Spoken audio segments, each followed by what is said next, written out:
Good morning, good afternoon, good evening, wherever you are in the world. This is Reganelite here. Hello, looks like the camera is on. Hopefully it'll stay on for the rest of the show. Who knows? If it freezes, unfortunately, I cannot undo it. I don't know what's wrong with the camera. I don't know why this has been happening lately. So cross fingers. I may have jinxed it already, but we'll see. Anyway, we've got 6 stories to cover tonight, guys. Quite a few interesting ones. We'll start with the main topic, obviously, with what Yvette Cooper has been saying in the House of Commons today. We also have a story about the Tories trying to bring back oil and gas. We also have an update on the bin collection crisis, the bin strike taking place in Birmingham, and we have an interesting piece by Byline Times as well. Also got 2 funny videos for you guys. Hope you we got later on as well. One in the midway segment through, and one at the end of the show. Just also a reminder, if we can try and if you can help me reach today's super chat goal, be greatly appreciated as well. Just if we can get 5 super chats to reach today's super chat goal, be greatly appreciated. So if you can support, be very much appreciated. Hello to Jao, good to see you there. Pete's Music, Person Impersonator, and anybody else who are looking in the chat. Hope you guys are all doing well. This is Reganelite's Viewpoint, episode 114, where we look and cover stories from the UK just for reference. Akismad, good to see you there. Hope you are doing well, buddy, as well. Right, let's go straight into it. We're going to go for our first story. It's going to be from The Guardian, one of the stories that's been coming about the last couple of hours. Oh, I thought my screen froze for a second there. So Yvette Cooper has been accused of pushing children towards people smugglers by halting the refugee scheme. So the Home Secretary is under fire over suspension of family reunion system that she said was at risk of exploitation here. I don't know how true it is of exploitation there is. If I'm honest, I'm pretty sure there may be some truth to this with using women and children as a means to get using them as a bargaining chip or some way to get smugglers to get more money out of people, to get an excuse to get more people over to the UK to make more money for themselves, the smugglers. So I can in one way see that. However, in another way, I feel like this kind of decision is also playing into the lights of reform, playing into the right, and trying. It also feels like to me that this decision is an attempt to try and show Reform UK, show the right wing. Look, see, we're cutting back even more. We're making it even more difficult for people to come to the UK. And like for me, it's just like you're not going to convince these people. Like the people who are already Reform voters, they're not going to turn back and vote Labour. I just don't see it happening. And I feel like that's what this. I feel like that's what this is more about, rather than about the smugglers here. I think it's an attempt to try and sweeten some people who are frustrated about the crisis coming over. And I've said this before and I've said this again. It doesn't really matter what the Home Secretary does. It doesn't matter whether they clear all the hotels, if they clear all the backlogs, if they clear all the so-called illegal migrants. People still think there's too many. And the problem is that so many people now, people who are black, people who are brown, living in England in particular, right? I've started hearing stories of people getting stopped asking, are you British? Like, do you live here? And then people are saying, yeah, I was born here. Like, and it's just absolutely crazy that people actually have to ask those questions. And it's just like, why the hell does that matter? What have you got? Like, why does that matter? You know, it's it really does grind my gears that people need to ask that question simply based on the color of their skin. Oh, that person's not white. We better check if that person's an actual British citizen. Oh, you're actual British citizen. Okay, we'll leave you then. Steam Banker, good to see you there. Hope you are doing well. I haven't seen you for a while. Hope you've been all right. Generally, because I know you haven't been around the live streams for quite a while. I hope you're okay, buddy. Or maybe it's just me going mad. So let's read a bit more into this, guy. So Yvette Cooper has been accused of pushing children into the arms of people smugglers after halting a scheme allowing refugees to bring their families to the UK. So the Home Secretary said the refugee family reunion route was at risk of exploitation and she would temporarily suspend new applications until tougher rules are introduced next year. So she's saying she's temporarily suspending the new applications. This could be, although she's saying that she's saying it's temporary, I can see her holding off on this and extending the period, basically kicking the can down the road on this particular issue here, and rather than actually dealing with the the matter at hand. So people who have had their asylum claim accepted will instead have to apply through a standard family scheme, which applies to UK citizens who have to show that they have a joint income of at least $29,000 a year before they are allowed to bring a partner to the UK. Yeah, $29,000 a year. The move comes as Keir Starmer's government comes under continuing pressure over immigration after a summer of protests outside hotels used to house asylum seekers while their claims are being assessed. This is not going to solve the issue. It's not. It's just not going to solve the issue. People are still going to be angry one way or another. It follows a five-fold increase in the number of refugee family members granted visas to come to the UK, from 4,300 in 2023 to 20,600 in the year this March. In a statement to the Commons, Cooper said people smugglers were exploiting the family scheme to promote dangerous channel boat crossings to potential asylum seekers. Quote, we need to address the immediate pressures on local authorities and the risks from criminal gangs using family reunion as a pull factor to encourage more people onto boats. Therefore, we're bringing forward a new immigration rules this week to temporarily suspend new applications under the existing dedicated refugee family reunion route. Until new framework is introduced, refugees will be covered by the same family migration rules and conditions as everyone else, she told MPs. Eva Solomon, the chief executive of the Refugee Council, said, until now, family reunions has been one of the only safe and legal routes available to allow refugees fleeing war and persecution to be reunited with their partner and children. Far from stopping people taking dangerous journeys across the channel, these changes will only push more desperate people into the arms of smugglers. And this is the thing. If people really want to come and they don't have a legal way, a logical way of doing it, again, gives more incentives, for the smugglers. They're saying, well, we can get you across for a certain amount of money. Aki's man, thank you so much for the £5 super chat just to kick you off, mate. Much appreciated. Thank you for your support, buddy. Really appreciate it. We definitely will meet up at some point in Glasgow. We will do, my friend. We will do. Thank you for your support. Scott, good to see you there. Hope you are doing well. And anybody else who's lurking in the chat, don't be afraid to say hello. We don't bite as well. So thanks for that super chat. I've been around and I had to check out for a while. Sandy was grinding about, but hey, no, bouncing back. That's good. As long as you're okay, Stephen, that's the most important thing. Totally understand if you need to step away from politics for a little bit because it can be quite overwhelming. As long as you're healthy and you're okay, that's the most important thing, buddy. So honestly, that's the main thing. Critics have accused Cooper of hypocrisy, pointing out that in 2021, Cooper told the Commons if there is not a safe or legal route for family union, we'll end up with more people driven into the hands of dangerous criminal gangs. Oh dear, it's almost as if she forgot what she said a couple of years ago. Goliath Kagan, ahead of the campaigns at the children's charity Safe Passage, said the children would have disastrous consequences for unaccompanied children trying to join their families in the UK.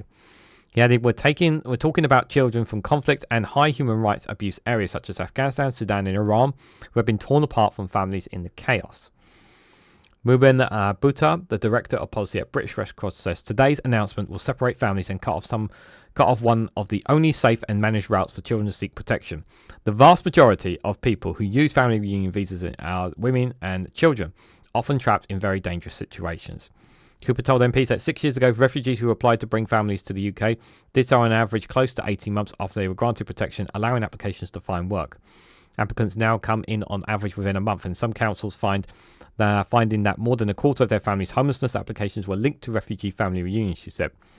She suggested a new scheme could be modelled on those across Europe, such as Denmark and Sweden, where migrants have to wait 2 years before being allowed to reunite their families after being granted refugee status. 2 years. No, but I appreciate it, Stephen Baker. You didn't need to leave a super chat, but thank you so much for it. I really appreciate it. No, you're always welcome here. I really appreciate it. As long as you're taking, I always tell people, always take care of yourself before you take care of others. So thank you for that super chat. I appreciate it. Giles says a state that divorces itself from its responsibilities in seeing who is in the country and if they can stay here. Yeah.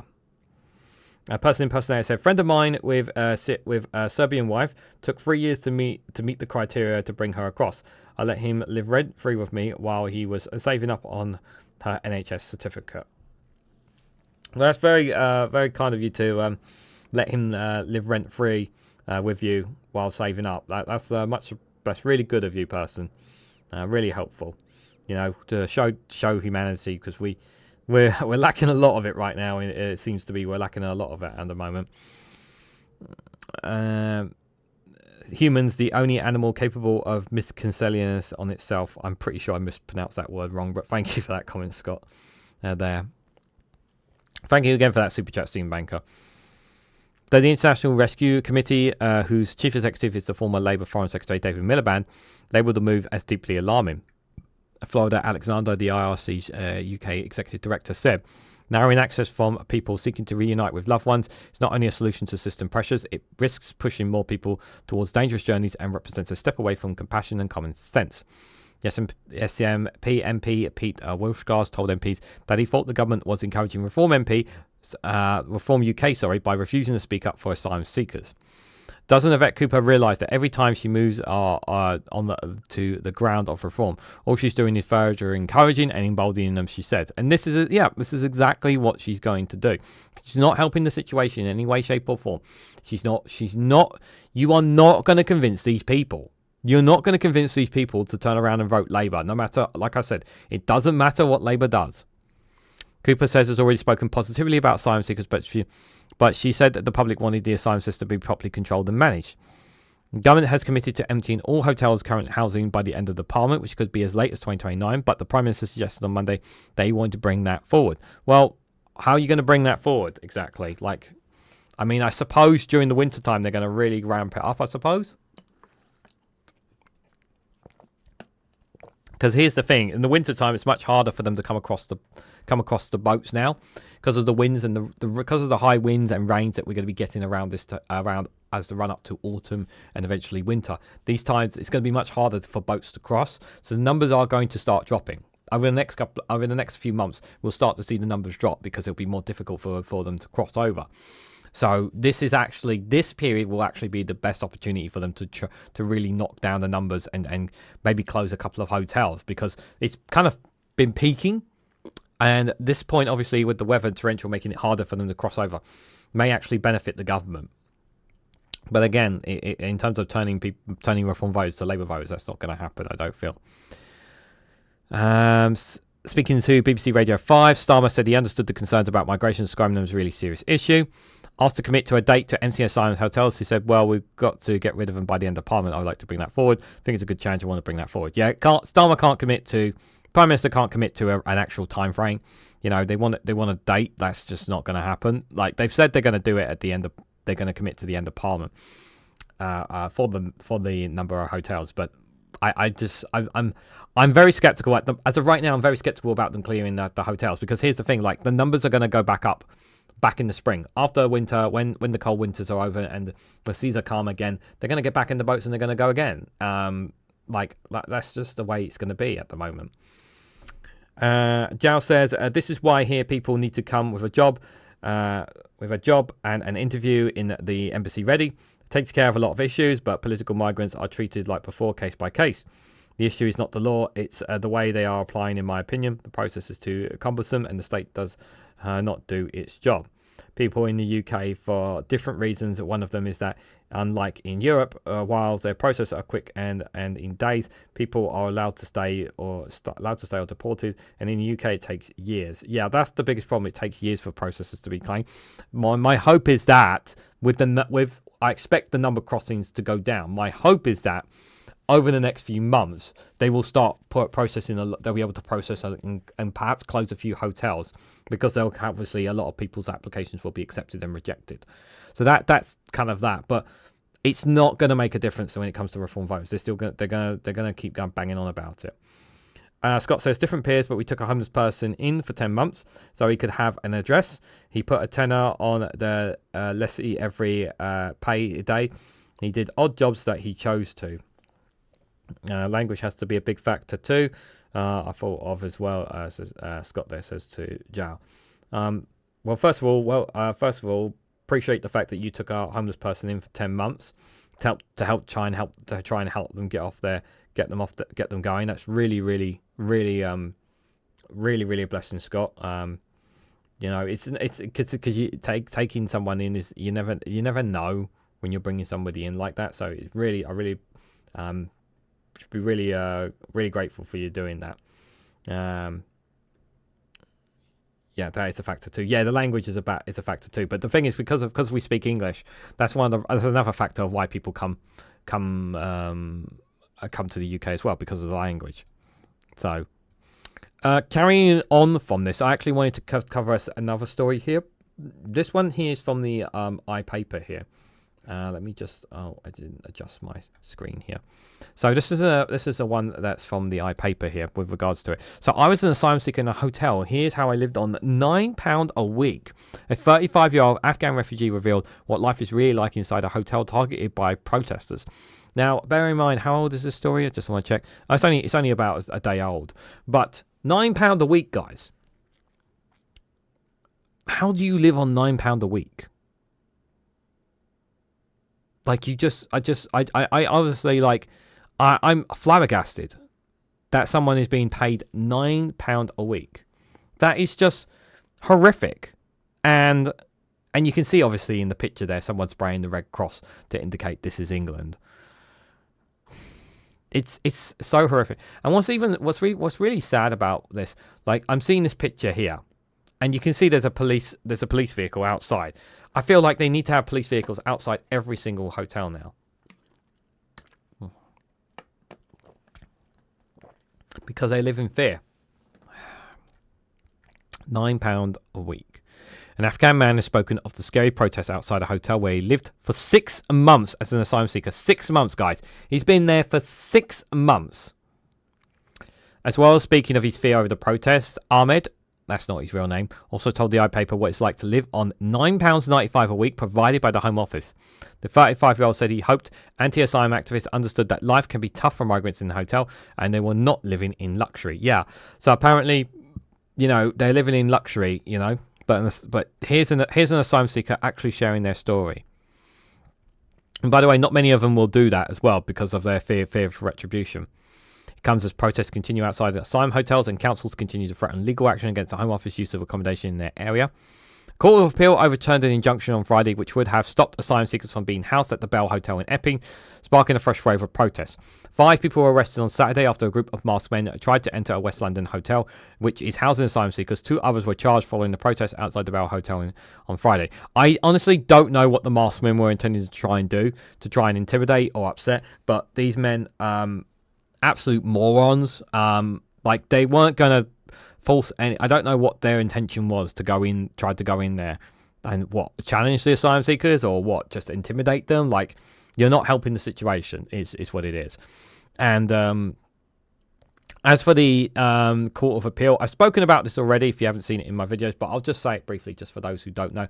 I personally thought it. I personally would have preferred that hotel, the Bell Hotel in Epping, to have been shut down personally. But of course, if the Court of Appeal had not overturned it, it would set a precedent, for other hotels to have the same challenge on them, and that would have been a major headache for the government. So, in part, while I personally want to see the Bell Hotel shut down, simply because it's not safe for the asylum seekers in there. It's not safe for the police because they've been assaulted a few times now by people. It's not safe for the protesters, and it's certainly not safe for the counter protesters that have been taking place at that hotel. I think it's far too hot right now, for that hotel, and it needs to go. Ahmed said he had the first place in a hotel. He was first place in a hotel in the southeast of England in March as he awaited results of his asylum claim. The 35-year-old came from the UK on a short-term visit visa via a flight in December 2024. He arrived only with a mobile phone and some clothes. Yeah, okay. This person didn't cross on the boat, okay? The meals were provided in the hotel, breakfast, lunch and dinner. It was given to you in small plastic boxes. Sometimes it was reheated in a microwave, said Ahmed. For breakfast, it would be Kellogg's cornflakes and 2 cold boiled eggs. For lunch, it would be wraps or sandwiches. That's very a lot amount. For dinner, it would be chicken and rice, burger and chips, or macaroni and cheese. There were a lot of chips, so it wasn't healthy, but it was okay. I don't want to complain about it. I am grateful. Yeah, being given something. Ahmed shared a room with one other person, with his roommate changing a couple of times. Some people would talk or shout in their sleep with their trauma, he said. The room was cleaned around once a week. It was basic, but I cannot say it was bad. I was sheltered with dignity, and I am grateful for that. I told people to keep clear of windows. Asylum seekers are given £49.18 a week if they are in a flat, hotel or hostel, which does not provide meals. Those, like Ahmed, get their meals provided £9.95 a week through an Aspian debit card. Every Monday it's automatically loaded with around £9, said Ahmed. You can tap it in shops to pay for things, but it's not very much, of course. I would buy a couple of things like Pepsi Max, maybe biscuits, maybe chewing gum, but that was it. By Wednesday or Thursday there was no more money. I would forget I had any money. Ahmed said that his hotel was one of those targeted by protesters over the summer. And, quote, "It was worrying and scary to think that you are not welcome. I would tell people to stay away from the windows in case stones were thrown," he said. "I understand that people who maybe don't have much are concerned we are getting too much," he said about the local protesters. "I think that some people think it's easy for people to claim an asylum. It has not been easy. There were tough days, stressful days." This is the thing. Like, they only hear one side of the story, and they don't want to hear this side of the story. The side of the story of what some of the asylum. This is just one case, one person here, single on his own, that came across with just his clothes and mobile phone, trying to make something of himself, and he's been spending 6 bloody months in a hotel, getting less than £10 a week. Like, it's just absolutely insane. And I really do. I feel sorry for this guy because he wants to work. Like, he doesn't want to sit in a hotel. He doesn't want to be, a burden for the state. He wants to make something of himself. And literally, I've just as I said it. Ahmed found out in June that his asylum claim was successful, and he was granted refugee status, allowing him to remain in the UK for the first 5 years. He was moved out of the hotel in early August, having around 7 weeks to look for a job in an accommodation. He's currently living in a shared flat and has been claiming £400 a month in universal credit. "Don't want to be a burden on the system," he said. "I always wanted to work. I think if asylum seekers were allowed to work, it would be a much better situation." And this is where I 100% agree. This would take a lot of money off the taxpayer system if people were allowed to work. "I'm looking for work now, submitting my CV to many places because I really want to contribute back to this country.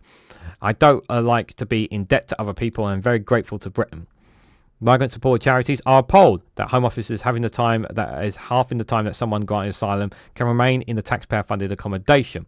The transition period is being reduced from 56 days to 28 days from September, and it means people like Ahmed will only have 4 weeks to sort themselves out with accommodation, work benefits, and GP. Steve Smith, the chief executive of Care for Callous, said the potentially horrific change by the Labour government would lead to a spike in migrant homelessness. And just this is really. I really can't stress this. This is incredibly scary. That people who are in these migrant hotels, their status gets granted. Then they get told they only got 28 days. And if they don't get something in 28 days, then they find themselves out on the streets. And that it could be a case that people may recognize them from the hotels and now find them homeless on the streets. And they could specifically be targeted for it. And this is what I'm really, really worried about more than anything here. Here, people that are against foreigners, even if idiots protest the government. Frankly, I do not know whom are the most dangerous, yours or ours, says Jal. He says instead of people protesting in the hotel, they could protest outside Westminster, where the people responsible for it are. I kind of understand why these people blame the politicians. They decide, says Jal. You're saying exactly what everyone has been, what many people have been saying, Jal. You're absolutely right. It's the government are the ones who make the decisions at the end of the day, not the protesters, not asylum seekers. Like, none of these asylum seekers want to be in these hotels, okay? The charity leader told the iPaper that refugees may have to sleep in tents, warning that camps may soon become the target of anti-asylum activists. Why do this? There's only one reason I can think of. It hastens the removal of people from hotels and helps the statistics, said Smith. Reducing the numbers, the statistics, is not going to change people's minds. People are not going to believe the numbers anyway. But it will cause more chaos and mayhem. You can see lots of tented camps springing up. Is that going to help with civil unrest? Of course not. The last thing people want to see is a bunch of tents propped up around England. People start seeing tents of asylum seekers propped up in places. That's going to cause huge amounts of anger. I'm very scared we're going to start seeing that. Labour Cabinet Minister Bridget Phillipson accused Reform UK of whipping up anger over asylum accommodation. The government is committed to ending the use of hotels by 2029. Phillipson also confirmed that Starmer's government was seeking to reform Article 8 of the ECHR, which protects the rights to a family life. The Education Secretary told Sky News that the Home Secretary Yvette Cooper was looking at Article 8 provisions to see whether they need updating or reforming. Reform UK leader Richard Twat told the broadcaster it was ridiculous to suggest the party supports anything other than lawful, peaceful protests. The Home Office has been approached for comment. Yep, lawful, peaceful protests, guys. Kicking police officers, smashing windows, shouting and yelling racial abuse, telling them to go back to their country, calling for the burning of our hotel buildings. That's lawful, peaceful protest, as Richard Twat has made there, guys. And as you said there, yeah, that's not his real name. He had to remain anonymous because obviously he's protecting his identity. But I wanted to share that story, and I thought it was well worth sharing, considering that's what some asylum seekers are on. £9 a week, guys. £9 a week. It's absolutely horrific. And my sympathy really does go out to him and the migrants, really, because they just. I've always said you always got to try and put yourself in the shoe of other people, and these people just don't look at it from the perspective of where these people come from, what they've gone through, and they always keep talking about the country's full, the country's full, the country's full, and I'm like, dude, the cost of living crisis is because the government isn't doing enough. It's not about the guy on the boats, the people on the boats crossing over. You need to be venting your anger and your frustration at the government not doing enough to deal with the cost of living crisis, allowing council tax to go up, allowing our electricity to go up, allowing our water bills to go up. Why are you not venting your frustration and anger at the Labour government over that instead of constantly blaming people on boats and dinghies? Like, it's frustrating. I know, guys. I know it's frustrating. Do you know what's even more frustrating, guys? The Conservative Party.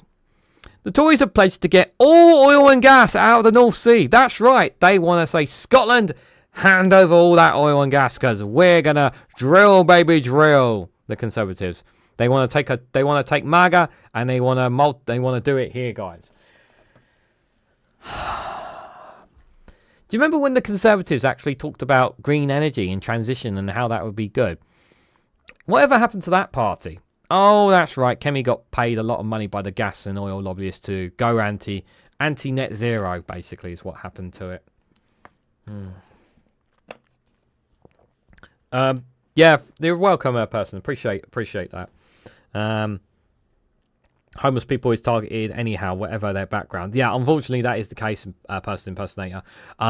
Before we carry on with the story, I don't know if the people are homeless, but I'm going to give you an example. What I see sometimes on the trains going through London, or sometimes on the tubes, not as much on the tubes now, but mainly on National Rail trains, is you'll see somebody coming across, and what they do is they walk along, and they'll put down a piece of tissue, and they'll put down a little note on the tissue, and it basically says that. And this is somebody that looks, it's not in dirty clothes, but okay clothes. I wouldn't say smart clothes, but okay clothes, maybe a little bit dirty. But basically, they ask for money. And they give you a pack of tissues and they ask for money, basically.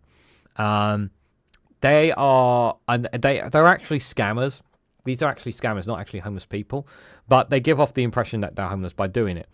They literally just it's literally just a packet of tissues, and they ask people to pay for the packet of tissues. But we know they're scammers because it's been reported in the past. I think they're like Romanian, Eastern European scammers, basically just pretending to be homeless or whatnot. I hate when people pretend to be homeless, you know. When sometimes there's somebody on a train or a bus or whatever who's asking for change, I generally believe that they're homeless, that they are struggling to get by. That's obviously a different case there. But yeah, there are some people who pretend to be homeless and they're not as well. And the problem is that when some people differentiate from being actually homeless to pretending to be homeless to try and make some money or two, it puts people off actually wanting to give a little something as well to help those in need, which is really sad. So Kemi Badenoch has said her party will remove all net zero requirements on oil and gas companies drilling in the North Sea if elected. Well, that's certainly going to get you your votes that you need. The Conservative leader is to formally announce plans to focus solely on maximising extraction to get our oil and gas out of the North Sea in a speech in Aberdeen on Tuesday. She's even going to Scotland as well. I'm sure the Scots will be delighted to welcome Kemi Badenoch with open arms. She will claim that net zero measures mean households end up paying the price through higher energy bills. Labour government has committed to banning new exploration licences, and a spokesperson said, "We'll take no lectures from Kemi Badenoch. Every family and business paid the price for the Conservatives' failure to secure the UK's energy." Yep, that's true. You've had 14 years to do something about our energy bills, and they haven't gotten better. Yes, the energy bills are going up under Labour, and that's Labour's butt whooping that they needed. But in terms of 14 years, for them to talk about it, and here's another context as well, people as well. For all those who say, if we drill, if we get more oil, we get more gas, our bills will go down or they'll freeze or whatever. All this oil and gas, right, doesn't go towards the government. It doesn't go towards us in any way, shape or form. It all goes onto the global stock market. It only benefits the oil and gas companies who drill and extract it. We make no benefit, no profit whatsoever. It doesn't like, it's in a weird sort of way. I hate to say this, but we don't actually even own it, because they just literally drill it, they take it out, and then they put it on the global market, and then we have literally no say on the oil and gas, which is bollocks. Or shall I say, Scotland doesn't have any say on it, which is bollocks. And the Conservatives want to drill this. Like, it's bad enough that they want to take it out. But what's even worse is that it won't even make a difference to your energy bills. That's just as terrible. It's not even bad for the environment. It's bad for the environment. It's not going to improve our energy efficiency. But it's not even going to... You're not going to get any benefit from it. It's just so ridiculous. Dave McGuinness, good evening, my friend. Hope you are doing well. Jao says, fossil fuels are dead. It's a dead energy, a dead world, and anybody interested is a scammer or an idiot. Well, I would say there are some people, unfortunately, who are getting paid to be a scammer or an idiot on the oil and gas, and Kemi Baganotte is one of them. So exploiting new fields would not only take a penny off bills... Yeah, I know. Not take a penny off the bills or improve energy security, and would only accelerate the worsening climate crisis, a government spokesperson warned. Baganotte signalled a significant change in Conservative climate policy, when she announced earlier this year that reaching net zero would be impossible by 2050. That's because she's being paid by the lobbyists, and this was a piece that was opened up by, I think it was Open Democracy that exposed it as well. Successive UK governments have pledged to reach the target by 2050, and it was written into law by Theresa May in 2019, and it means that the UK must cut carbon emissions until it removes as much as it produces, in line with the 2015 Paris Climate Agreement. Now, Baganotte said that that requirements to work towards net zero are a burden on oil and gas producers in the North Sea, which are damaging the economy, which she would remove. The Tory leader said that a Conservative government would scratch the need to reduce emissions or to work on technologies such as carbon storage. Yeah, because you can trust the Conservatives, guys. It's not like the Conservatives would never lie to us. It's not like they've lied to you in the last 14, 15 years. You can trust these guys. It's not like it's not like the same politicians who were in power before, right?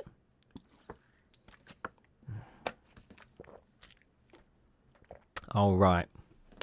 Yep, guys, Giles provide a link to the Two Davies YouTube channel. If you're not a subscriber, please consider subscribing to their channel. Every Monday to Friday at 10:30, Dave McGuinness does the papers review. And every Monday and Thursday, the Two Davies have a show at 4 o'clock. If you can join them for those shows, it would be greatly appreciated. I try not to dwell on it, Scott, but it's hard to figure out. It's hard trying to get help and getting nowhere. You feel like a failure, says person impersonator. My son is homeless, has been for a couple of years, but also has mental health issues and doesn't understand what needs to be done to secure housing. He's too paranoid to trust anyone now.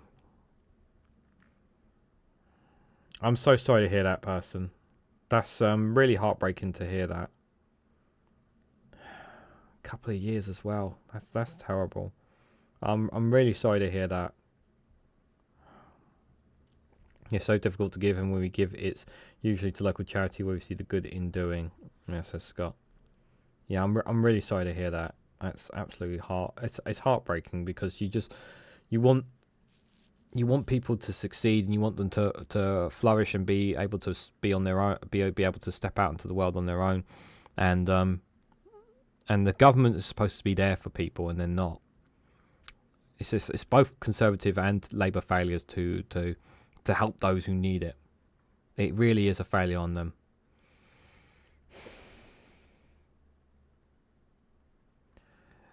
No, you're not a failure, person impersonator.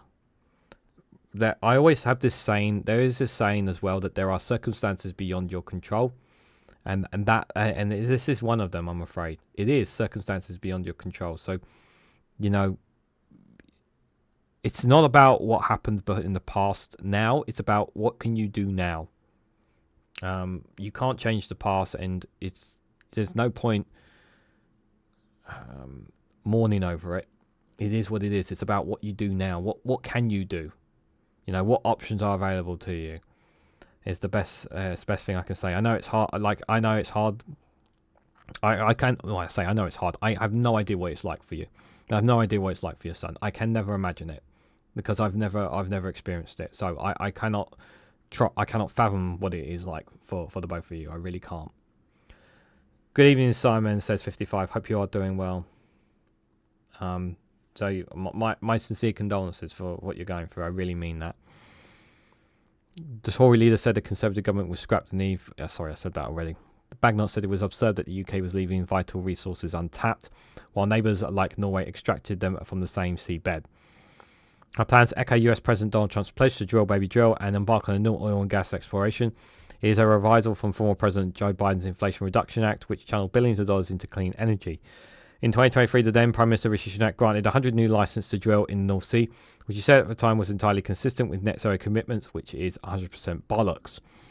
Since then, major energy companies such as BP have U-turned on the level of investment in renewables to focus on increasing oil and gas production in order to boost profitability. Yeah, because it's all about that money at the end of the day to them. Tesla Khan, chief executive of Uplift, a research and campaign group, said Bagnott's plans were reckless and would not bring down energy bills. These rules are the bare minimum needed to hold the industry to account, and removing them would simply means more emissions, more environmental harm, and more handouts to oil and gas giants at the nation's expense, she said.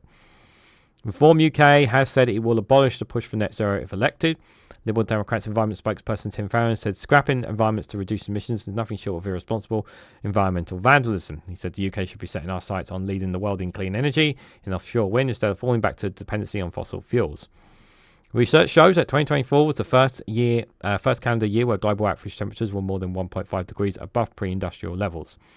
This made it the hotter year since record began in 1850, according to the Copernicus Climate Change Service, which is managed by the European Commission and uses data from the European Union Space Programme.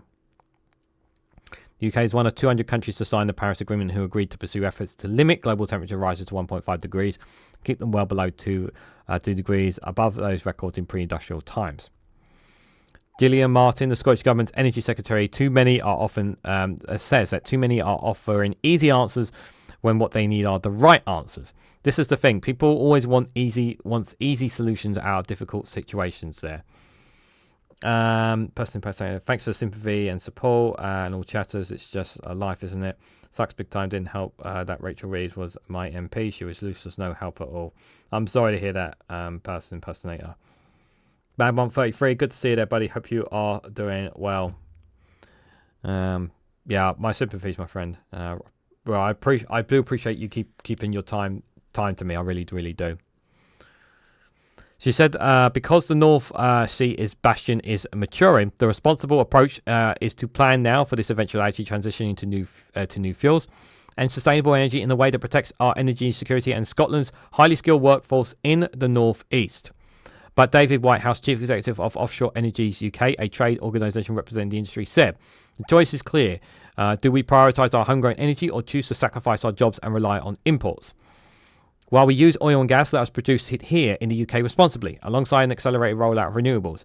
In a country importing 40% of its energy needs, we need both. The current government says it has made the biggest ever investment in offshore wind and the first of its kind in carbon capture and storage clusters. Carbon capture and storage facilities aim to prevent carbon dioxide produced from industrial processes and power plants from being released into the atmosphere. Most of the CO2 produced is captured, transported, and stored deep underground. I don't like this method. I don't care if it's been... like some people have said that it works. I don't care if it works. I don't like this method. I think it's a stupid idea and we shouldn't be using that method. We shouldn't be storing CO2 underground. We shouldn't be producing CO2 at all. That's the best solution.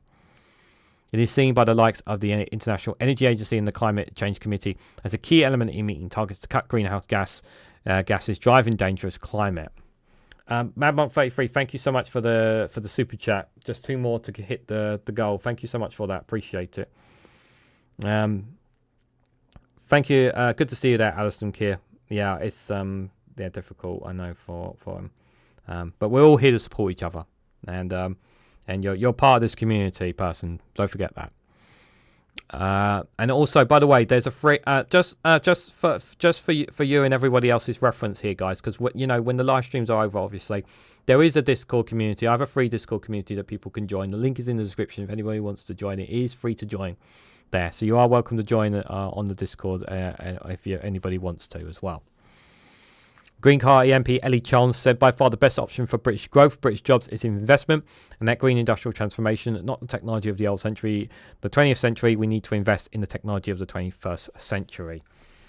Yep, but Kemi wants to go back to the past because, you know, she's been paid there to say these things, unfortunately. The Conservatives are like... the Conservatives have become... They're like this thing that keeps propping up and trying to say, we matter, and it's just like, no, you don't matter. Like, here's the, like, it's been said that if they actually moved out a lot of the Conservatives who were in the cabinets, who were in government, and they actually had different faces, new faces in the front, on the front shadow benches, they would actually appeal to a lot more people. They really would.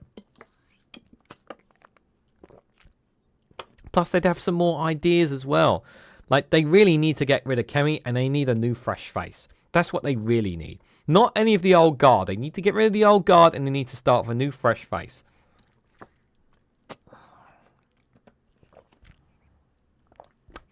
Jal says the only proven method that works with CO2 storing is in concrete blocks used in construction. The rest is expensive dreams.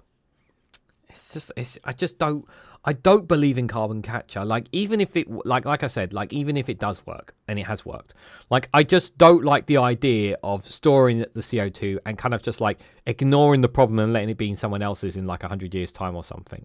Like, because that's my interpretation of it, and it just feels wrong to me. That's not how you deal with it, in my view.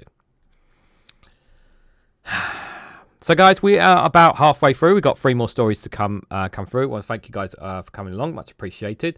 I hope you guys enjoy this one. I don't know how you feel about a full Irish breakfast, but we're going to find out what is supposed to be a full Irish breakfast from the one and only Garen, because he knows better than me for a full Irish breakfast. I tend to have a lot. I should, next time I ever go to Ireland, I must have a full Irish breakfast. Just so that I know that I've definitely had one. It's a shame that, because, you know, for someone who's gone to Ireland a lot when I was younger, you know, I missed out on having a full Irish breakfast. But we will be told how it is done all by the wonderful, the mighty Garen. Please take it away. I have had it with this. A full Irish and a full English breakfast are different fucking things. You can't just post a photo of a few different fried meats and call it whatever the fuck you please. Not in my fucking country. Now listen, a full Irish breakfast, sausages, black and white pudding, bit of fried tomato, bit of mushroom if you fucking want it, an egg. What the fuck is this? This fucking shriveled shite American bacon has no place on this plate.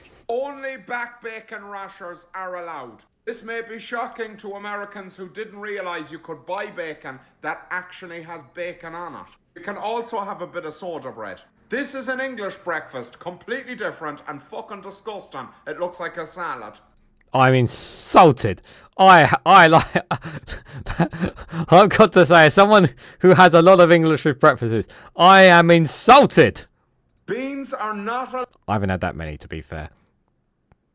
allowed in an Irish breakfast. They are for Protestants. If the brave men and women who fought for this country in 1916 could see you picking up your sausage and dipping it into a little bowlette of beans, they would roll over in their fucking graves. Follow me. I'm delicious. I can confirm that I do not do that with my English breakfast, just for reference there, guys. I do not do that. Although, so there is this cafe up the road. I think it's called like Cafe Bristow's. They're like a brand. They've been around. There are actually quite a few different ones of them, different interpretations of them. And the people who run it are really, really nice people. And sometimes when it's quiet, like there's like the mum with the kids just running around the area when it's not too busy, or the kids colouring or whatever, and for whatever reason they have to have the kid there. And it really obviously doesn't faze us at all when it's on quiet. But like whenever we go there, it's not that expensive for a full English, and we tend to only go there on a day of a wrestling show. And the reason why is because when you go to a wrestling show, because they're sometimes late in the evenings, like 4 or 5 o'clock or whatnot, the last thing we want to do is be starving when we come out, or starving when you're at the show, and what you have to resort to is snacks by whatever is at the venue. and you know that whenever you go to events, yeah, you always get charged an arm and a leg for water, for drinks, for snacks, everything, right? So we try to mitigate as best we possibly can with them. When I know I'm going off topic, guys, but when I went to lots of wrestling shows, not last week, the week before, we went to 4 wrestling shows, and we had 3 wrestling shows back to back. One of the nights was Saturday, where we didn't go and have a cooked breakfast. Biggest mistake we made, because we were traveling home past midnight. We didn't even have dinner. It was not good at all. It's not good at all. Yeah. We learned, like, we are having a cooked breakfast the next day, and we did. But obviously, as for an Irish, must have an Irish breakfast next time I go to Ireland. Very, very important. Just for a quick reminder, guys, we are 2 super chats away from reaching our super chat goal. So if you can help us reach the target, it'd be much appreciated. And guys, I have recorded content for Rumble and Patreon for the week. It'll be dropping at 12 p.m. Monday to Friday. You'll have news from America. We're dropping on Patreon, and news from the Middle East will be dropping on Rumble, just for reference. So if you guys want to see those stories, you can check out Rumble and Patreon. Links for them are down below. They'll be dropping at 12 p.m. One a day at every day between Monday and Friday. So do check them out, guys, if you can. That'd be greatly appreciated. All right, rumbling over. Let's get back to the stories here. Why are you doing... Excuse me. If there's one thing I don't like is when I open one up and it's doing is playing a video without my permission. So even Reform voters now want to unpick this one Brexit measure, a shock poll reveals. So exclusive reveals that a YouGov poll has revealed attitudes to Brexit may be changing, even among Nigel Farage supporters. Now, I think now we'll dive into it in just a moment, but if I'm not surprised if there are some Reform voters who have changed their minds on Brexit because of the situation that they find themselves in. Don't think it surprises me in any way, shape, or form. Oh, thank you, Martin, for the £2 CHF. One left. Yeah, thank you so much for that. Much appreciated. Good to see you there. Hope you're doing well. Hope you had a good weekend. And to anyone else there. So thank you for that. Really, very, very generous of you. So let's just dive straight into it and just see what the numbers are saying, guys. So a shock new poll has revealed that even a majority of Reform UK supporters now want to unpick parts of Brexit and move the UK closer to the EU. A major YouGov survey of 2,224 voters. Now, I have to put this caveat in before I go any further, guys, because it's really important, as whenever I talk about polls, yes, I know it's YouGov, one of my reliable ones, but always take them with a pinch of salt. Doesn't mean that everyone is on board, but it's still an interesting insight into what some people are thinking at the time of when they cast their votes on these polls. David Gerardo, good to see you there. Hope you are doing well as well. So 2,224 voters have underlined a significant shift in attitudes to the Brexit debate and suggest that Nigel Farage's continuously hostility towards the EU is not even landing with his own party supporters. Well, that doesn't... If they're still going to vote for Nigel Farage based on immigration, that doesn't really matter, does it? Maybe it does, maybe it doesn't. Maybe it will put some people off. I don't know. According to the findings, 55% of Reform UK, previously the Brexit Party voters, want a permanent youth mobility scheme for young people in the UK and Europe to be put in place, with just 34% opposing. So interesting. Most of them, I suppose it's those people who actually pay attention to what it actually is and read the details of it, rather than just assuming that it's just another Brexit. It's bringing us back closer to the EU sort of scheme. And they actually read up on it. Maybe that's the case. The scheme is being looked at following the Brexit reset by Sir Keir Starmer earlier this year, in which the Prime Minister described as an ongoing process. Overall, 76% of those asked to support the scheme, compared to only 30% who are opposed. Meanwhile, 62% of Tory voters, I don't know why we still have them, support the youth mobility scheme, despite the party's hard line in favour of Brexit, while 90% of Sir Keir Starmer's voters back it. In a further telling result, Reform voters also back closer trading with the EU by 41% to 19%. This one does not surprise me. I think this was even brought up last time that they did polling on this as well, because they were looking at it from the perspective, well, if it helps improve the economy, I don't see anything wrong with that. Because from their perspective, it's like there's nothing wrong with having a trade deal with the EU as long as we're not back in the European Union itself. That's the way they saw it. So. Among the options presented to them, only 35% wanted to be more distant from the EU, with 23% wanting closer relations and 32% preferring no change. So pro-EU campaign group Best for Britain describes the support for measures such as youth mobility scheme among reform voters as highly significant. Yeah, I mean, it is 2,000 people who took part, but it is still an interesting thing nonetheless. Tom, Director of Policy, said a deal on youth mobility will create new opportunities for young UK and EU citizens alike. Yep, as first proposed by the UK Trade and Business Commission in 2021, and as Best for Britain polled found early this year is favoured in every constituency in Great Britain. Yeah, because everybody wants their children to succeed and get the best opportunities they can, and if it means them trading citizens to go to other places in the EU and EU citizens coming to us and putting some of their money towards our UK economy, what's there not to like about it? The government must now use this welcome momentum to work at speed with the EU to finalise the deal so Brits can feel the economic benefits. No more time should be wasted. The polling was commissioned by the Association of British Travel Agents, ABTA, and Seasonal Business in Travel, the SBIT, and carried out over 25th and 26th of August, with 483 reform voters among the 2,224 polled. Okay, that's very significant. Right. That you did not say that before. This headline's a little bit misleading. Well, okay, it's not a lot. Okay, 483 is not a lot of voters. That's really not a lot out of 2,224. Like if it had been fully all reform voters, maybe it'd be different, but that's not a lot. The association argued that youth mobility matters for the health of the UK's outbound travel sector, which brings more than £52 billion a year in gross added value, GVA, to the UK economy.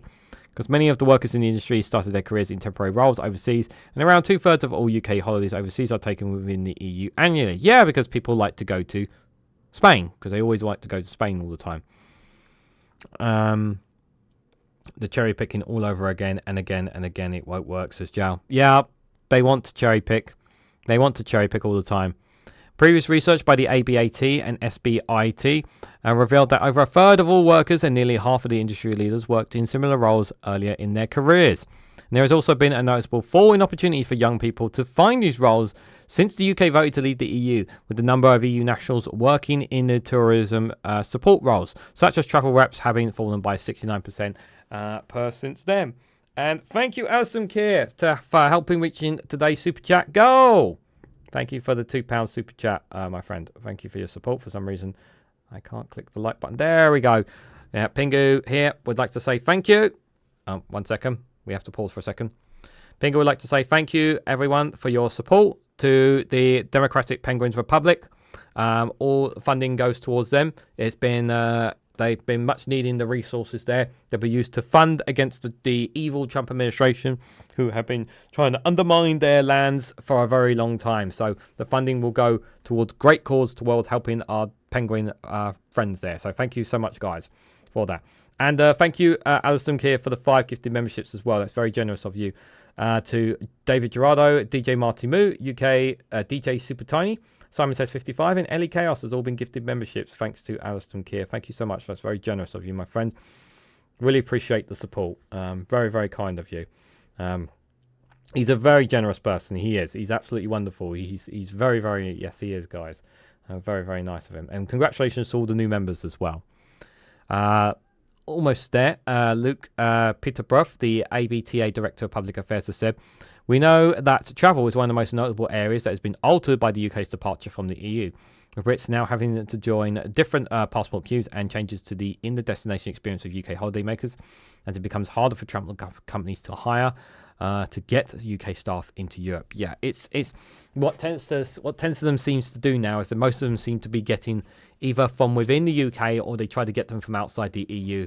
From that perspective, there now is what they tend to do with it now.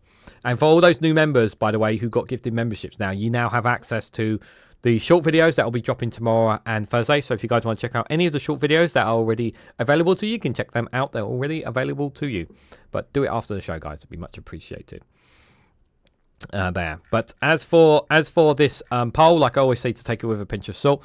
Like, you're gonna get some reform voters, but again, it's only a small percentage. It's not a lot, but it's not a lot. 600 or so is not a lot, considering when the majority of polls are saying that people really do favour Reform UK there. So, but it's something.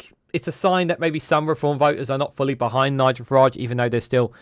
But when it comes to immigration, that's the key thing that's kind of keeping them intact there. But it's still fascinating, nonetheless, to see that poll there. Nonetheless, would have done it earlier, but my phone was acting up. No worries, don't worry about it, Alistair. If you can't, if it doesn't work, Don't worry about it. It's all good. I appreciate your support, nonetheless. Honestly, do. It's all fine. EU workers won't return to the UK. Students won't return either. They go to Ireland and other places inside the EU.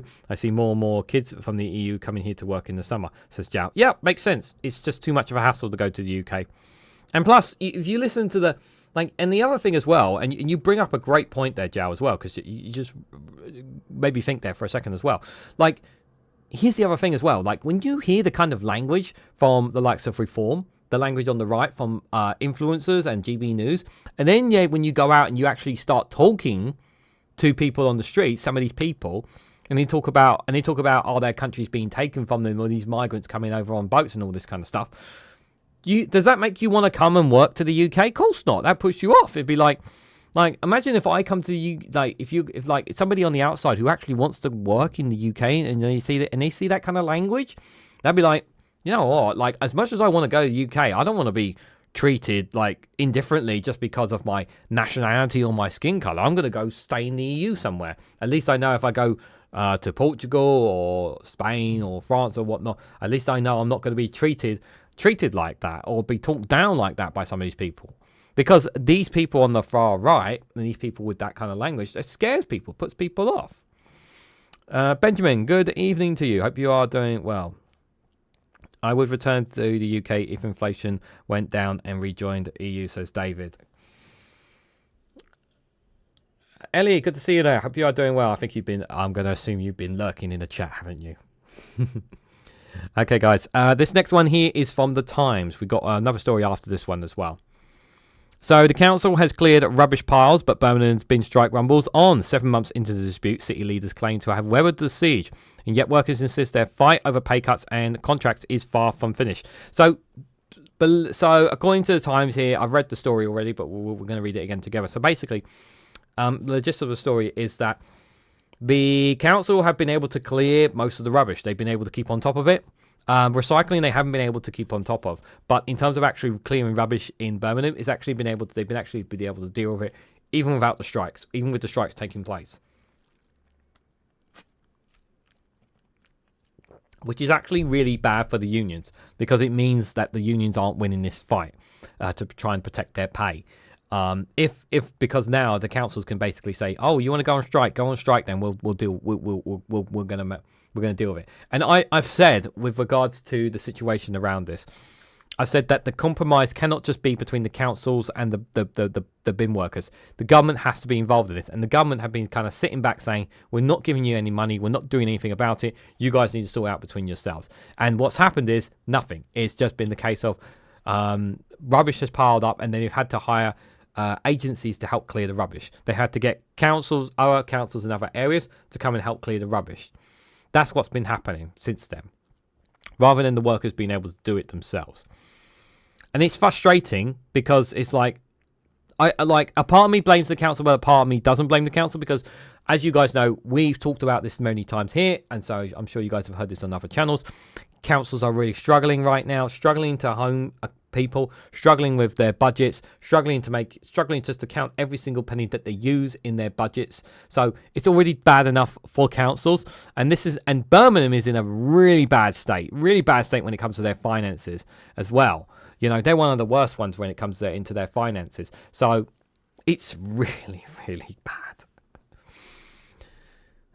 So the battle for the Birmingham bin strikes is still being waged on in the union picket line, but the city's streets it appears the council is winning the war.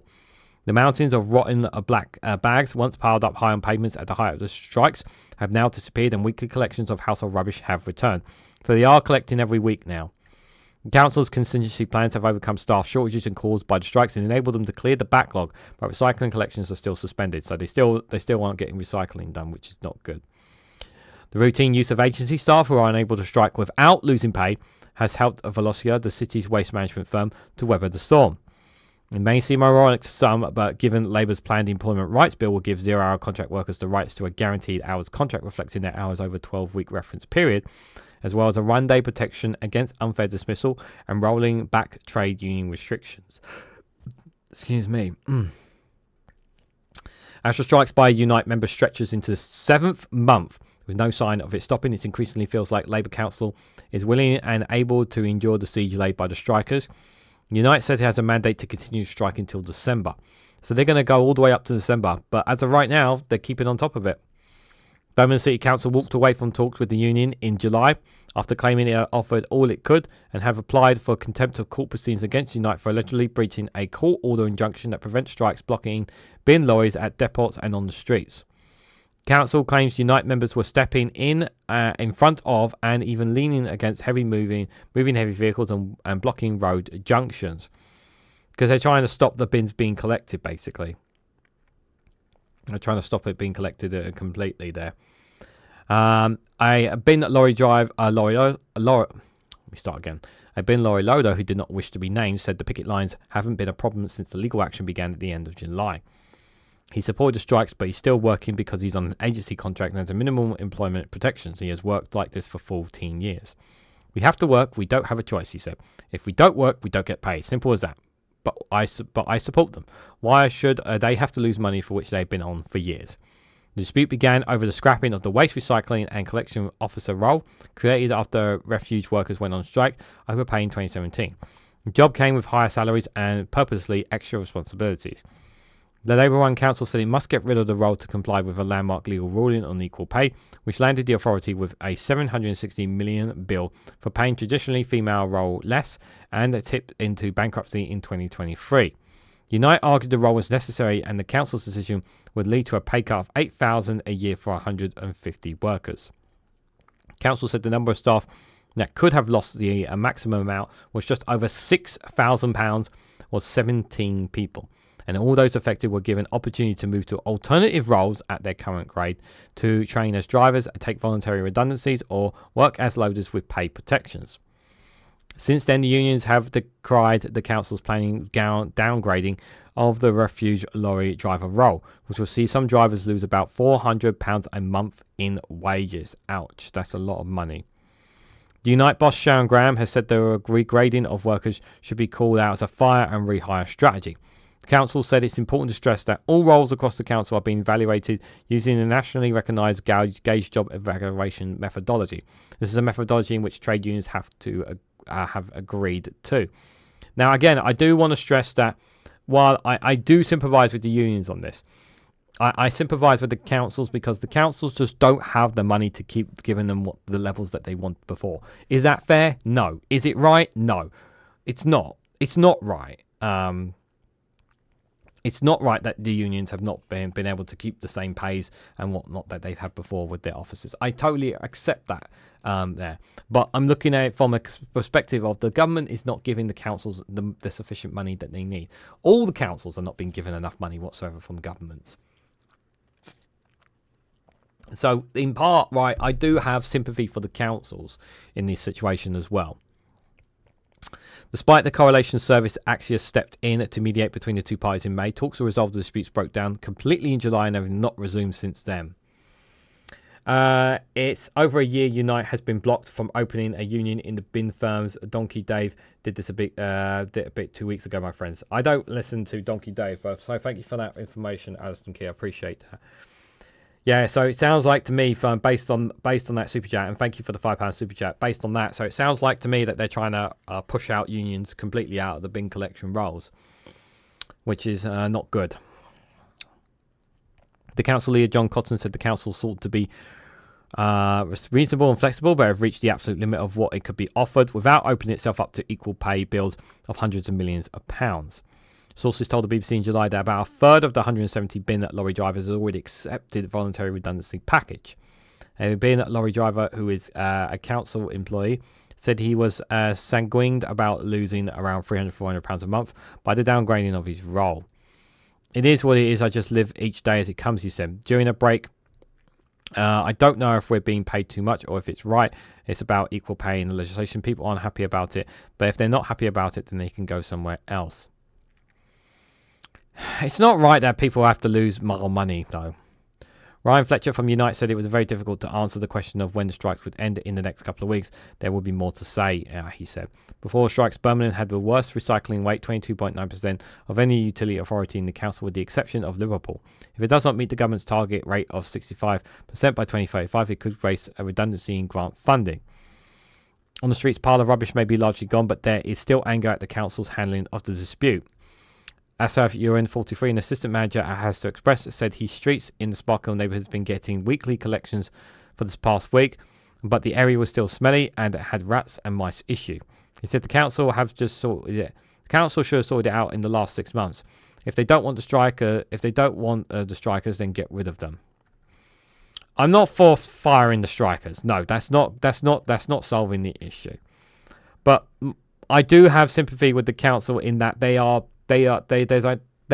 on tight budgets. They are on tight budgets, and they can't meet the means that they used to meet. Is it right that they've had to cut their wages? No, it's not right at all. I don't agree with it at all. I really, really don't. But I'm trying to look, like I always say, I try to put myself in the shoes of other people. And when I put myself in the shoes of the council, considering the budgets that they have to manage, and they are in deep doo-doo, as you guys know, what are they supposed to do?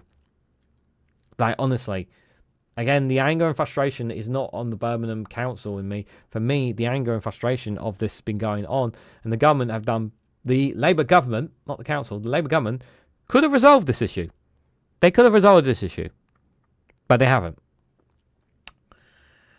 Akisman said, I've had no option to cross a picket line in many years ago. Different contracts and different pensions. We were told that if we refused to work, we were out on the floor. It broke my heart. It's not fair on the workers. It is not fair on the workers. The UK needs to turn itself into a modern European state, says Jow. Scott says same with fining water companies, and that it's never the companies suffering, because at the end the public pay for it. It does my head in. Yeah. Like, fines don't work. Fines don't work. Criminal prosecution works. Criminal prosecution works.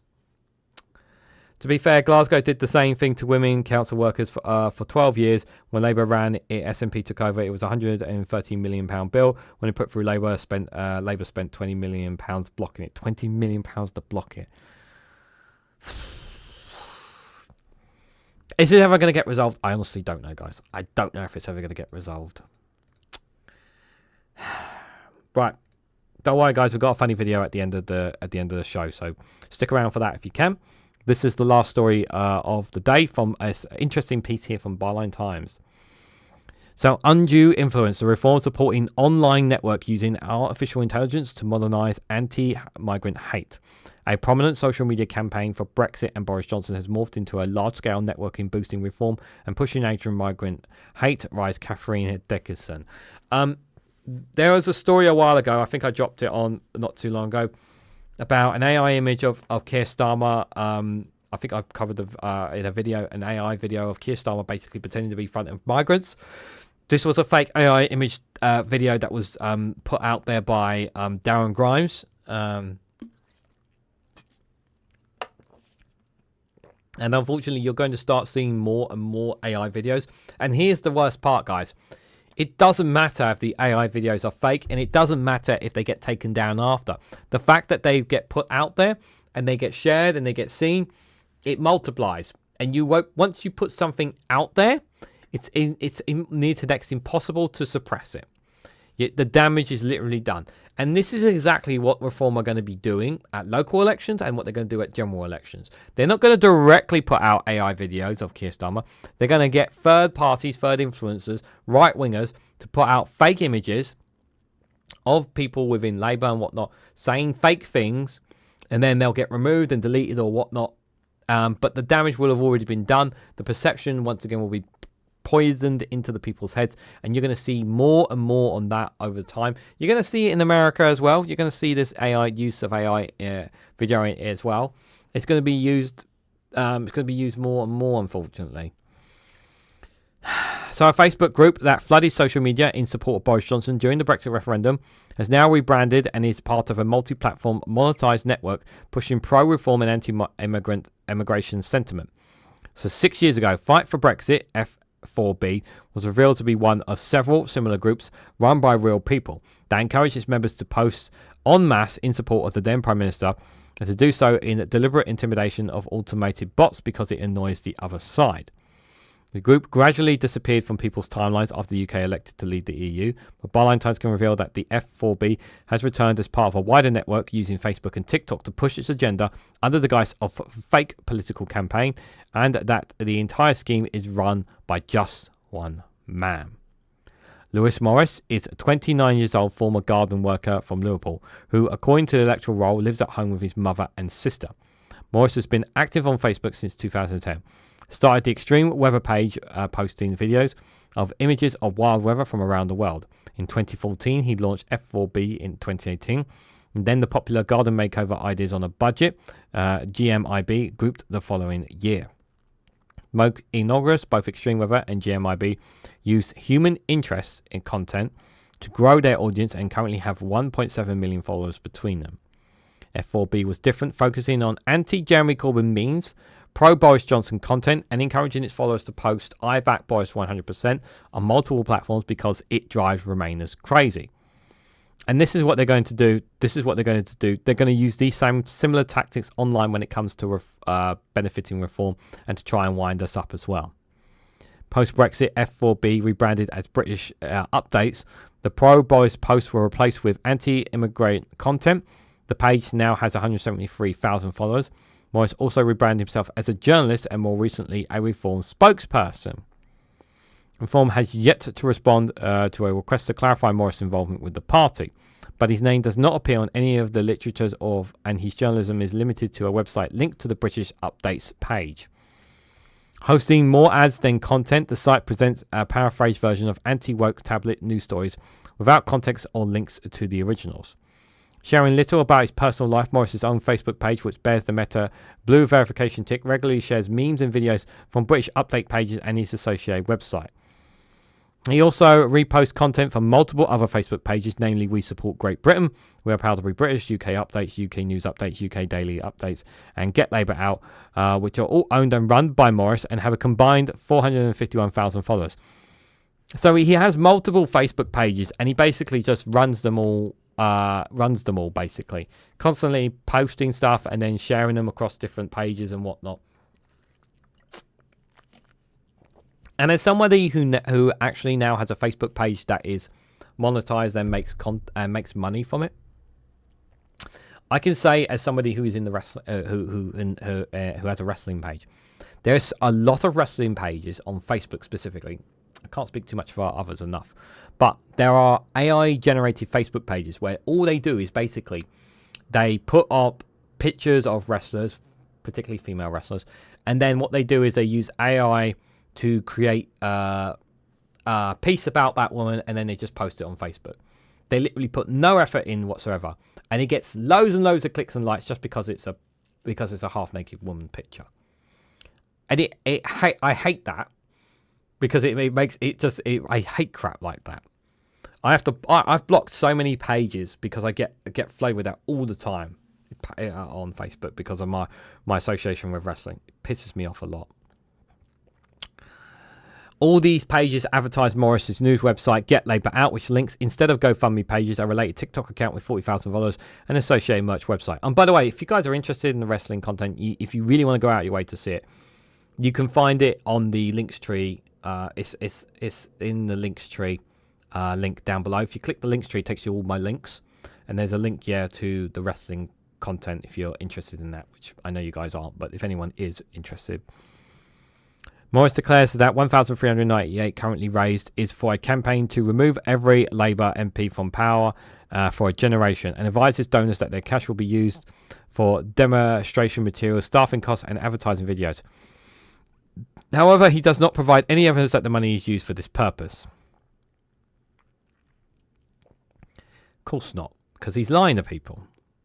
Alongside repost videos of anti-migrant posters and clips on GB News, Get Labour Out has shared 6 videos for both Facebook and TikTok featuring young men and women claiming they are backing the campaign, stating they will campaign until every migrant hotel is closed, and that housing illegal immigrants in our neighbourhoods is endangering women and children. But they got nothing to say about the white man. There's some white men out there who are part of grooming gangs who could be a threat to women and children. I don't see them saying anything about them. The videos appear to be a calculated attempt to tap into the fear and xenophobia which is driving current protesters, like those outside the Bell Hotel in Essex, that has led to a court challenge. While comments show Morris's followers supporting both the speakers and their campaigns, the videos appear to be AI generated. The faces of the speakers does not appear in any images searches except for one man who appears on This Person Does Not Exist website. And 2 of the featured women are wearing identical shirts. Clips also bear the telltale smoothing of AI content. You can tell when a video is AI by the way there are certain attributes about an AI video that you can tell that it's actually AI by the way it's been done there. Well, I'm interested in this guy. It's all well and good. It's not everyone's cup of tea, I know. Everyone has their preferences. The only real person involved in the Get Labour Out campaign appears from Byline Times Inquiry to be Morris himself. His GoFundMe page lists no other people. None of his posters feature pictures of him. The AI campaigners on the bought and paid for demonstration material, despite claims on Facebook that they would be at the Great British National Protest in Dover last month. Somehow I don't think they were there, the AI images. TikTok guidelines require creators to label all AI-generated content form that contains realistic images, audio and video because it could potentially make it difficult for viewers to tell the difference between fact and fiction. Facebook parent company Meta has similar policies last year, claiming it would be rolled out to a scheme to automatically label AI-generated content. Despite this, none of Morris's videos were labelled as such. This is the same with YouTube, by the way. You have to tell YouTube if you're posting any AI content as well. But some people just say no, you know. Person takes a big European flag and waves it outside home. European pride. Yeah. You know what? There is actually, I kid you not, just going off topic because you mentioned the flags, right? I kid you not, down the road, there is one England flag that's been hanged above a lamppost. But it's only been one England flag. It's not like the whole street is flagged with them. Now, one flag is not bothering me. And by the way, there's literally, I've said this before actually to you guys, but if you didn't know this, but literally just a couple of blocks up from our house, before the whole flag thing was going off, by the way, there was a house opposite our road, just a couple of blocks up. They've always had an England banner outside their house. Always had it. Like during the World Cup, during whatever. They've left it up all the time. And you know what I thought of them? Never bothered me. Never bothered me whatsoever. And even all this phasing, like, I don't know what their position is like in terms of migrants and whatnot, but it's never phased me whatsoever. And they've always had an England flag out, and it's just never bothered me. So just wanted to put that out there. The growth of the anti-migrant and far-right talking points online is a major cause for concern, and the campaign coalition Together Refugees has called on the government to end the pernicious and insidious currents of racism and hatred that underpins recent anti-migrant protests. So a recent report from Tell Mama showed that from 2023-2024 saw a 1.619% increase in verified reports of Islamophobia hate. A separate report from open rights groups ORG in April last this year revealed that meta profiling tools had allowed them to build so-called patchwork profiles of users likely to be refugees in order to target them with scare campaigns. So they're also trying to intimidate people, which is even more scary here.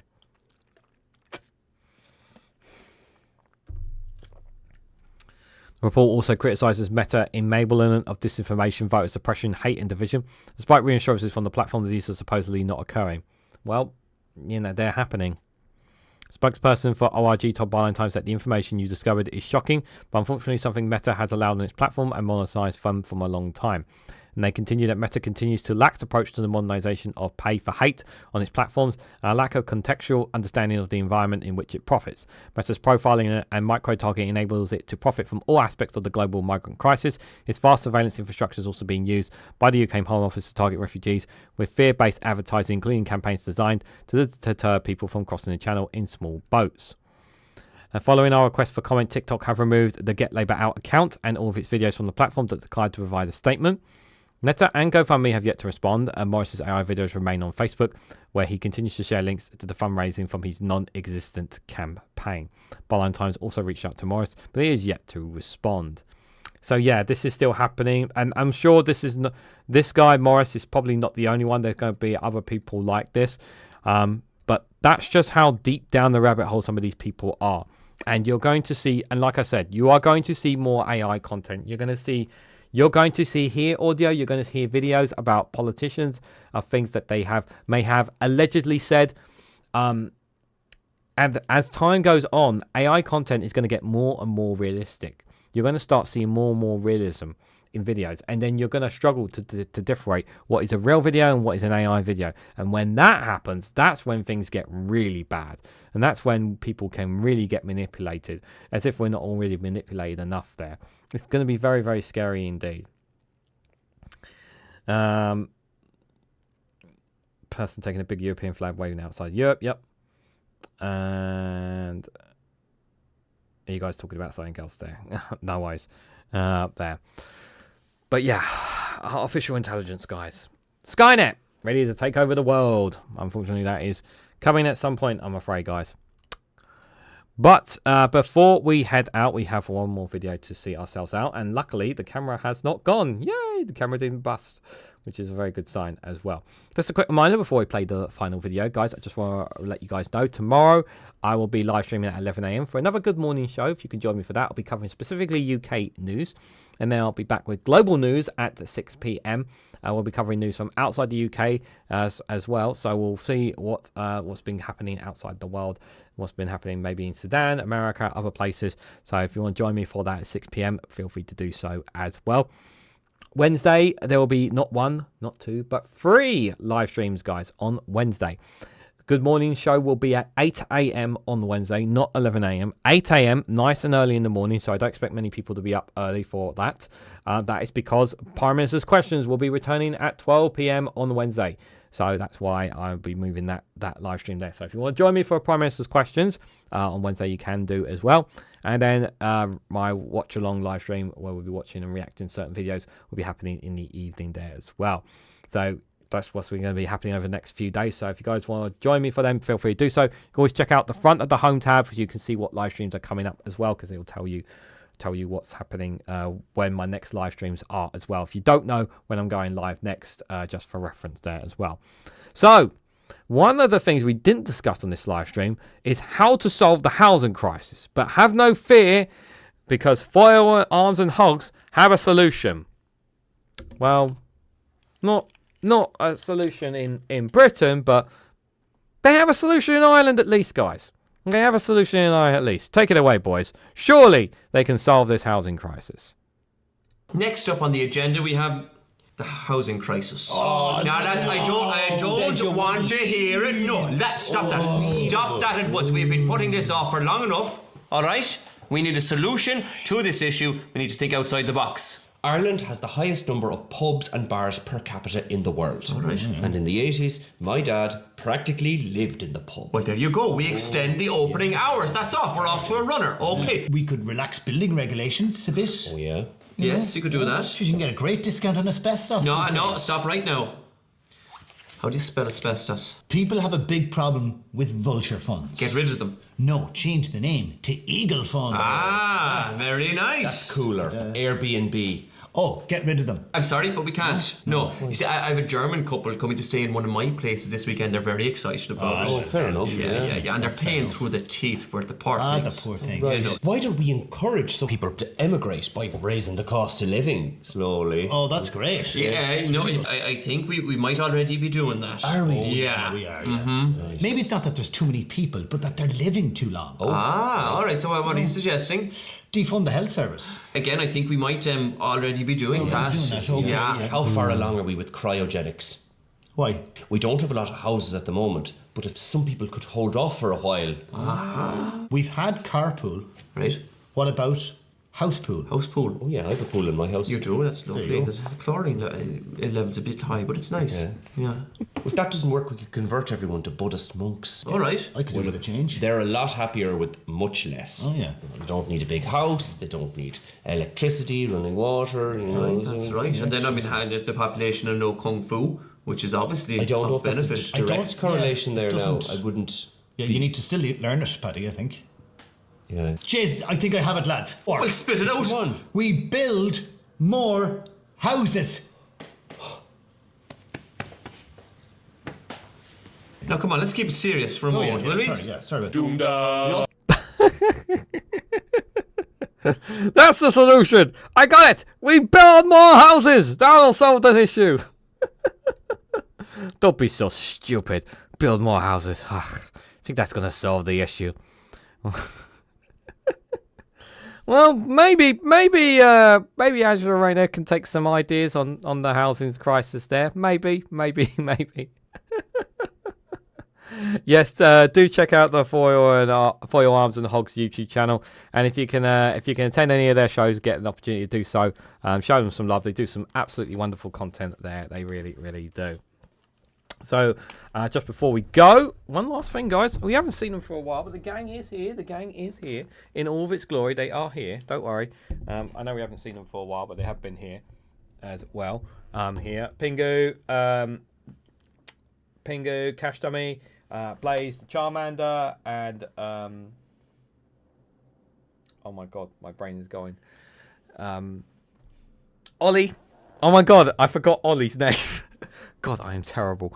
Oh, he's not going to flip over now, smiley face, because he's unhappy because I was going to flip him over, but he's mad at me now because I forgot his name. Silly me, guys. So, guys, thank you all for coming along here. Thank you for those who gave super chats tonight. Really appreciate it. To those who gave super chats, thank you, Alison, for the gifted memberships as well. I'll be back tomorrow again at 11 o'clock. Before I go live, if you can, do check out the Morning Brew with Graham Hughes at 9 a.m.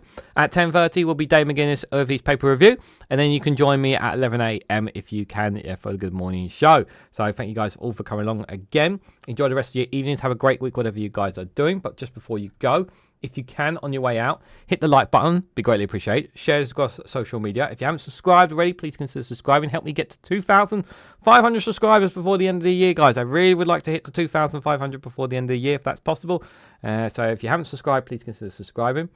And again, do check out Rumble and Patreon for exclusive content on those platforms as well. So thank you all so much for watching, and I hope to catch you all very, very soon.